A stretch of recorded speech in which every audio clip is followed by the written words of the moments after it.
تھوڑی دیر کے لیے سوچو، ہمارا دیا ہوا نمونہ ہماری مرضی کے خلاف جب ہو گیا تو ہم کو پسند نہیں آ رہا ہے۔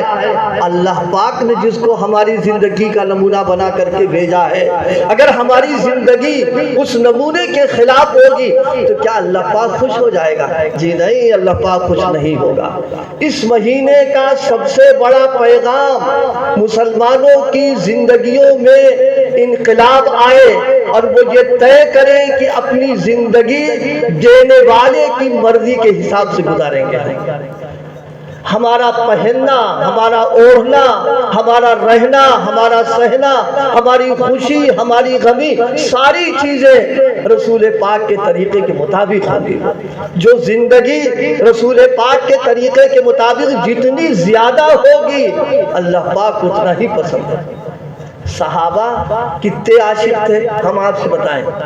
ایک صحابی ہے، ان کو یہ فکر تھی کہ ہمارے سر کے بال حضور جیسے ہو جائیں۔ حضور جیسے، حالانکہ اپنے اختیار میں نہیں ہے، اپنے اختیار میں نہیں ہے۔ رسول پاک کے بال کیسے تھے اور آپ صلی اللہ علیہ وسلم کا سر مبارک کیسا تھا، مفتی صاحب بھی بتا رہے تھے۔ یہ سب چیزیں وہ ہیں جو اختیار میں نہیں ہے ہمارے یہاں۔ اللہ پاک نے کسی کی شکل کیسی بنائی، کسی کی صورت کیسی بنائی، کسی کا سر کیسا بنا دیا، کسی کے بال کیسے رکھ دیے، لیکن ان کو عشق و محبت کی بنیاد پر وہ یہ چاہ رہے تھے کہ ہمارے بال بھی حضور جیسے ہو جائیں۔ ہم اتنے سارے لوگ بیٹھے ہوئے ہیں، یہ بتاؤ ہم میں سے کتنوں کو تمنا ہوتی ہوگی کہ ہمارے بھی سر کے بال ویسے ہی ہو جاتے ہیں؟ معاف کرنا، ہرگز نہیں۔ اب تو ہماری عورتیں بھی اللہ پاک ان کو سمجھ عطا فرمائے، ان کی بھی باقاعدہ کٹنگ کے لیے دکانیں، اور جناب والا وہاں جا کر کے فیشن کی بنیاد پر اپنے بال ویسے بناتے ہیں۔ مومن ہونے کا تقاضا یہ تھا امہات المومنین کے بالوں کی نقل اتارنا چاہیے تھی۔ مسلمان ہونے کا تقاضا یہ تھا رسول پاک کی بیویوں کے بال جیسے تھے اس طرح بال رکھانا اور نقل اتارنا، یہ محبت کی بات ہے یہ۔ اور لیکن غیروں کی نقل اتار لینا، کوئی بھی اتار رہا ہو، یہ محبت سے ہٹی ہوئی بات جا رہی ہے۔ ان کو فکر ہو گئی کہ اپنے بال سر کے ویسے ہی رکھیں، اور اتفاق ہے کہ ان کے بال سر کے گھمرالے تھے۔ رسول پاک کے بال کیا تھے؟ لیس بجاد ولا سب، حدیث میں فرمایا گیا آپ کے بال نہ پورے سیدھے تھے اور نہ پورے طور پر گھنگریالے تھے، بلکہ دونوں قسم کے ملے جلے درمیانی بال آپ کے تھے۔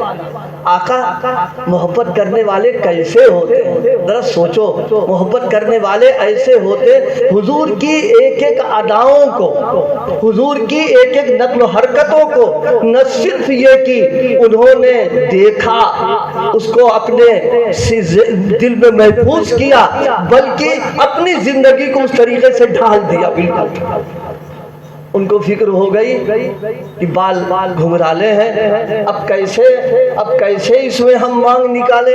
اللہ کے پیغمبر کے سر میں مانگ بھی نکلا کرتی تھی، بڑی فکر۔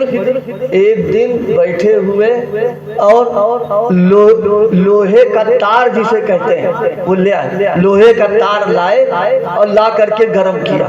گھر والے دیکھ رہے تار گرم ہو رہا، کیا ضرورت پڑ گئی ان کو؟ جب دیکھا کہ لوہا تار گرم ہو گیا، اس کو اٹھایا اور اٹھا کر کے اس کو سر کے بیچ میں رکھ دیا۔ آپ بتاؤ، گرم کرنا اور اس کو رکھنا ہم نے کہہ دیا، آپ نے سن لیا، لیکن کوئی کر کے تو بتائے۔ وہ بھی سر، نازک جگہ، وہاں دماغ ہے، ذرا سا تیز ہو جائے تو معلوم ہوا ہڈی پہ اثر آ گیا اور دماغ بیکار ہو گیا۔ لیکن محبت کی بنیاد پر ان کا حال کیا تھا؟ حضور والے بال ہو جائیں ہمارے، چنانچہ انہوں نے رکھا، رکھنے کے ساتھ ہی اتنی دور کے بال جل گئے اور مانگ جیسی شکل ہو گئی، تو خوش ہو گئے کہ قیامت کے دن اللہ کے حضور اگر جائیں گے تو یہ کہیں گے کہ اللہ ہم نے آپ کے محبوب جیسا سر بنا کر کے آئے ہیں۔ میں اس موقع پر ایک بات کہا کرتا ہوں کہ دیکھو، اگر محبت ہے، اگر ہم حضور کے واقعی چاہنے والے ہیں تو پھر ہماری شکل حضور والی ہونا چاہیے، ہماری صورت حضور والی ہونا چاہیے، ہماری چال ڈھال حضور والی ہونا چاہیے، ہماری نقل و حرکت حضور والی ہونا چاہیے، تاکہ ہم کو دیکھ کر کے یہ نہ کہنا پڑے کہ یہ کون ہے، بلکہ دیکھ کر کے فیصلہ کر دے کہ یہ غلام ہے محمد رسول اللہ صلی اللہ علیہ وسلم کا۔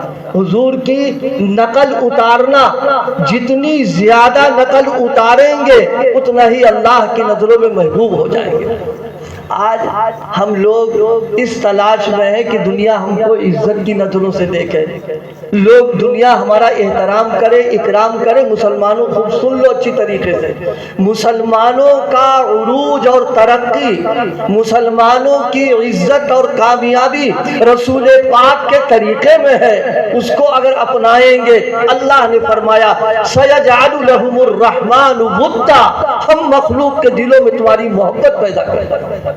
اور رسول پاک کے طریقے کو چھوڑ کر کے اگر ہٹ جائیں گے تو یاد رکھیے، عزت نہیں ذلت ملے گی، عروج نہیں ہوگا بلکہ نزول ہو جائے گا، کامیابی نہیں ملے گی، ناکامی ہو جائے گی۔ اس بنیاد پر ہمارے اور آپ کے لیے سب سے بڑی چیز کیا ہے؟ نبی علیہ السلام کی نقل اتارنا۔ میں نے کہا مرنا اور جینا اپنے اختیار میں نہیں، لہذا اس میں ہمارے لیے نمونہ نہیں ہے۔ نمونہ کس چیز میں ہے؟ اسی مہینے میں ایک تیسرا واقعہ پیش آیا، ہجرت کا، یہ ہمارے لیے نمونے کی بات ہو جائے گی۔ نبی کریم علیہ السلام نے اسی مہینے میں تو ہجرت فرمائی ہے۔ ہجرت کاہے کو کی آپ نے؟ ہجرت آپ نے اس لیے کی، مکی زندگی، مکے میں دین پر عمل کرنا، دین کے تقاضوں پر پورا چلنا، دین کے نظام کے اعتبار سے زندگی گزارنا۔ وہاں کی زمین تنگ ہو رہی تھی، وہاں ممکن ہی نہیں تھا کہ سب کر لیتے، تو نبی کریم صلی اللہ علیہ وسلم نے ہجرت فرمائی۔ ہجرت یہ ہم سب کے لیے نمونہ ہے، ہجرت ہم سب کے لیے سبق ہے، یہ ہمارے اپنے اختیار میں ہے کہ جس طریقے سے نبی کریم علیہ السلام نے دین پر عمل کرنے کے لیے آپ نے وطن کو چھوڑ دیا، آپ نے اپنے گھر کو چھوڑا، آپ نے اپنے بیت اللہ جیسی بابرکت، بیت اللہ جیسی پاکیزہ، بیت اللہ جیسی روحانی جگہ کو قربان کر دیا ہے۔ یہ ہمارے لیے سبق ہے کہ اپنے دین کی خاطر اور دین پر چلنے کے لیے، دین پر عمل کرنے کے لیے کوئی رکاوٹ پیدا ہو جائے ہم اس کو قربان کریں اور دین پر عمل کریں۔ یہ ہے ربیع الاول کا سب سے بڑا پیغام۔ رسول پاک صلی اللہ علیہ وسلم نے اور حضرات صحابہ کرام کی زندگی، دین سب سے زیادہ محبوب، سب سے زیادہ قیمتی، سب سے زیادہ چہیتی، اور سچی بات یہ ہے ہمارا امتیاز، ہمارا تشخص سنتوں پر عمل کرنا۔ ہمارے لیے کامیابی کی جو چیز ہے وہ نبی کریم صلی اللہ علیہ وسلم کی ایک ایک اداؤں کو اپنانا۔ ہماری پہچان یہ نہیں ہے کہ ہم بہت بڑے کاروباری ہیں، ہم بہت بڑے حاکم ہیں، فیکٹری کے مالک ہیں، ہم پیسے والے ہیں، ہم کاشتکار ہیں۔ ہماری پہچان یہ ہے کہ ہم سنتوں پر عمل کرنے والے۔ اب ایک بزرگ کی خدمت میں حاضری ہوئی، بڑی اچھی بات کہی، مجھ کو نصیحت کرتے ہوئے کہا دیکھو لوگوں سے یہ کہا کرو کہ ہم سنی ہیں۔ اب آپ گھبرا جائیں گے، ارے یار یہ سنی بتا رہا کچھ جی نہیں، ہم اہل سنت والجماعت ہیں۔ اہل سنت کا مطلب رسول پاک صلی اللہ علیہ وسلم کے سنت پر عمل کرنے والے، اور جماعت کا مطلب حضرات صحابہ کرام رضوان اللہ علیہم اجمعین کے طریقوں پر چلنے والے۔ حضور کو بھی مانتے، صحابہ کو بھی مانتے، اس لیے ہم اہل سنت والجماعت ہیں۔ یا سنی ہم ہیں، لیکن سنی ہونے کا کیا مطلب؟ کیا مطلب؟ کسی آدمی کو آپ کہیے کہ جوہری ہے، یا یہ سونار ہے، یا یہ کپڑے والا ہے، اس کا کیا مطلب؟ جوہری ہونے کا مطلب یہ ہے کہ ہیرے اور جواہرات کا یہ کام کرتا ہے۔ سونار کا مطلب یہ ہے کہ یہ سونے چاندی کا کام کرتا ہے. کپڑے والے ہونے کا مطلب یہ کپڑے کا کاروبار کرتا ہے. سنی ہونے کا مطلب یہ ہے کہ یہ سنتوں پر عمل کرتا ہے. اگر ہم سنتوں پر عمل کر رہے ہیں تو یقیناً ہمیں اور آپ کو سنی کہنے کا حق حاصل ہے. لیکن خلاف سنت، خلاف شریعت، خلاف دین چیزوں پر عمل کر کے اپنے آپ کو سنی کہہ رہے ہیں تو یہ فراڈ ہم کرتے ہیں. اس میں دیکھیے، ہم کسی دکان پر جائیں اور مال خریدنا ہو، اس نے کہا ہاں صاحب ہے، اصلی ہے بالکل، لیکن لا کر کے اس نے نقلی دے دیا، تو آپ بتاؤ یہ فراڈ ہوگا کہ نہیں؟ دھوکے کی بات ہوئی کہ نہیں ہوئی؟ آپ کسی دکان پر گئے، وہاں زمزم کا سائن بورڈ لگا ہوا، آپ خوش ہیں کہ زمزم ملے گا. وہاں پہنچے، اندر شراب کی بوتل رکھی، وہاں کر رہے ہیں. جس طرح جوہری کے لیے جوہری جبھی کہیں گے جب ہیرے جواہرات کا وہ کام کرے گا. اگر وہ کام کوئی اور کر رہا ہے تو اس کو جوہری ہرگز نہیں کہا جائے گا. اسی طریقے سے سنی اسی کو کہا جائے گا جو رسول پاک کی سنتوں پر عمل کرنے والا، رسول پاک کے طریقے پر چلنے والا. کس منہ سے سنی کہہ رہے ہیں؟ نہ ہم نماز کے پابند ہیں، نہ ہم تلاوت کے پابند ہیں، نہ ہم روزے کے پابند ہیں. جھوٹ ہم بولتے، دھوکہ ہم دیتے، شراب ہم پی رہے، جوا ہم کھیل رہے، رشوت کے معاملات ہم کر رہے. کون سا ایسا گناہ ہے کہ میرے آقا نے اس سے منع کیا اور امت آج اس کے اندر مبتلا ہے؟ کس منہ سے اپنے آپ کو ہم اہل سنت کہتے ہیں؟ سنی ہونے کا مطلب یہ ہے ایک ایک سنتوں پر عمل کرنا. اور یاد رکھیے، ہمارا ایمان اور عقیدہ یہ ہے، سنتوں سے بڑھ کر قیامت تک کوئی طریقہ اس سے بہتر دنیا نہیں لا سکتی ہے جو طریقہ محمد عربی صلی اللہ علیہ وسلم لے کر گیا. یہ تو ہماری کمزوری ہے. آپ سے محبت کبھی کی بات ہے کہ آج جب سنتوں کی بات آتی ہے تو فوراً ہمارے ذہن میں ایک بات آ جاتی ہے. وہ کیا کہ یار گھر کا ماحول تو کچھ اور ہے اور خاندان والے تو کوئی اور طریقہ اپنائے ہوئے ہیں اور جناب والا بستی میں تو لوگ ایسے چل رہے ہیں. تو اب اگر ہم سنتوں پر عمل کریں گے تو پھر بات بنے گی نہیں، کیونکہ انہی کے ساتھ مرنا ہے، انہی کے ساتھ جینا ہے، انہی کے ساتھ رہنا ہے. تو کچھ نہ کچھ ان کی موافقت کرنا ہی چاہیے.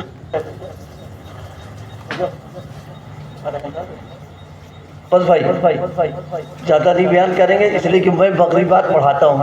یہ مفتی صاحب پہنچ گئے تو میں نے کہا ہم آ جاتے ہیں. بخاری شریف کا سبق چھوڑ کے میں آیا ہوں اور زیادہ دیر بیان کرنے کی عادت بھی نہیں. شاید قاری صاحب بھی آپ ہی گئے، بیان ہوگا قاری صاحب کا.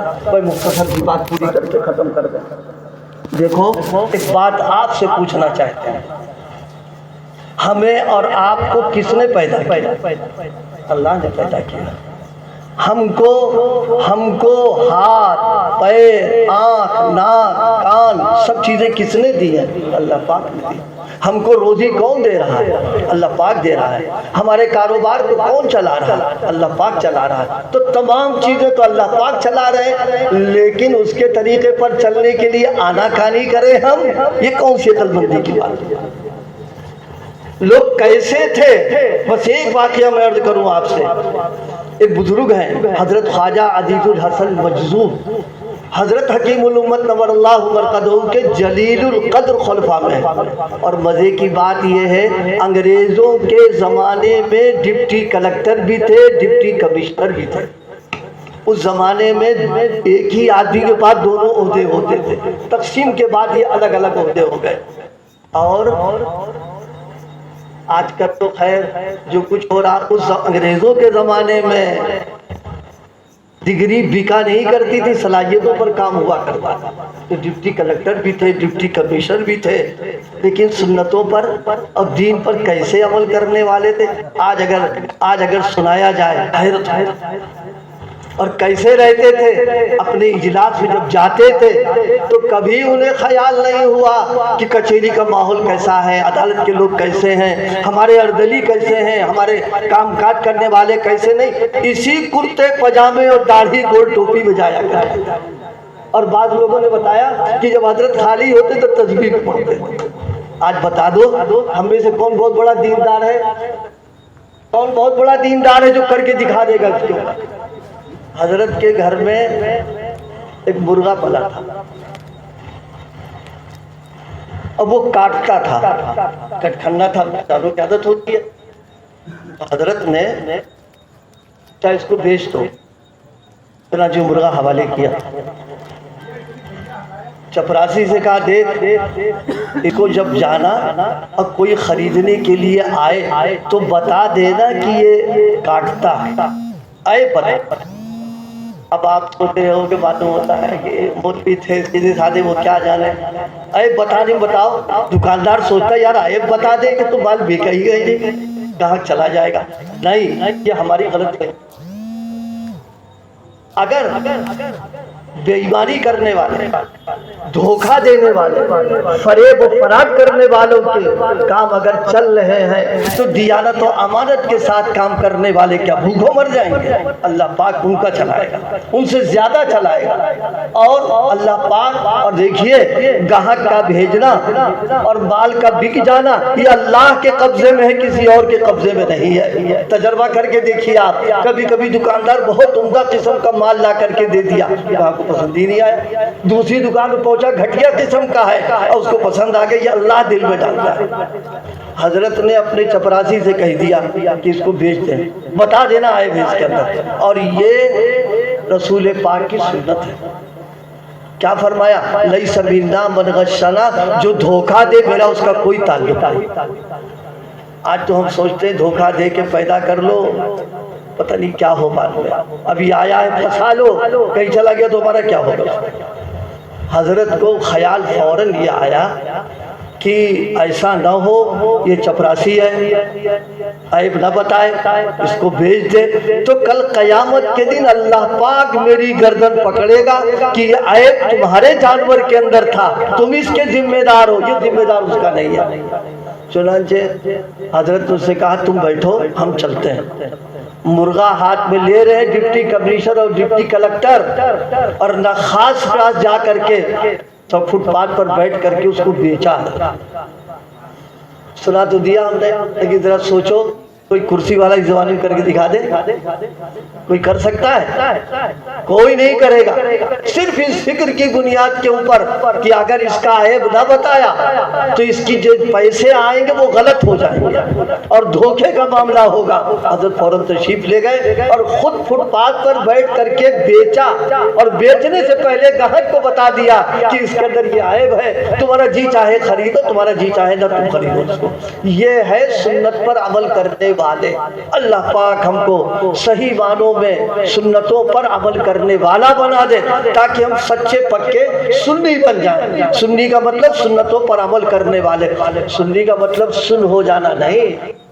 تم سمجھ گئے بے حیث کہ جو کچھ آئے چلو سب ٹھیک ٹھاک ہے، یہ نہیں مطلب ہے. مطلب یہ کہ سنتوں پر عمل کرنا. سنتوں پر عمل کرنا، رسول پاک جو نظام زندگی لے کر کے آئے ہیں ہماری زندگی اس نظام کے موافق ہو جائے، یہ ہے سنت پر عمل کرنے کا مطلب. اللہ پاک حضور کی محبت بھی نصیب فرمائے، حضور کی سنتوں پر عمل کرنے والا بھی بنا دے. اور جب تک ہماری حیات مقدر ہے حق پر اللہ زندہ رکھے اور آخری وقت آ جائے تو خاتمہ اللہ ایمان پر فرما دے. بس انہی کلمات پر اپنی بات ختم کر رہے ہیں. وآخر دعوانا